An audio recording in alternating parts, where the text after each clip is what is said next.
Rasma? Ama bu üç bana yığında numara. Nima?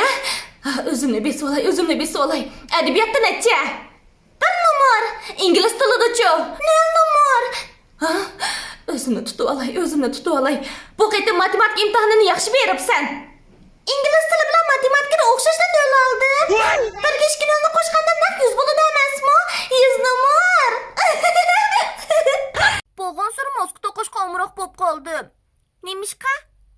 Yo'qimda mudofiyalanib qolmay, ko'rimsizligimni yushirg'ili, lavsurufni tijab qolg'ili bo'ladi ekan. Yana texi yoqtirmaydiganlarni tanimasqa sevag'ili bo'ladi ekan. Har qanday ishni boshlamoq tez deyishidi. Boshlabli qolsa shuni his qilsanki kayni texmi tas. Rostini aytsam, qiyinchilikqa yo'liqqanda kulib beqing. Kulginchaklar talayli keladi deydi. Voyey, chunki talaysiz kularmaydi-da. Chaqchaq bo'lsin, ha. Gapning o'ziga kelsak, turmushda unchalik umidsiz bo'lmoqliq. Tirishmisiniz? O'zingizda qanchalik yaramsizligini nerdan bilasiz?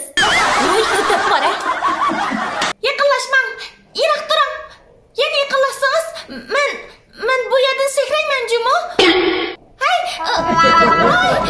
Bo'ptila, siz meni ancha yaxshi ko'rmaydi ekansiz. Yaqindan beri shundoq cho'rchidingiz, ammo shuningga ishoningki, siz chekkan jafo, tortgan ziyon, ado qilgan mas'uliyat, ko'targan dard, chidagan azob oxiri bir kuni nurga aylanib yo'lingizni yo'ritadi.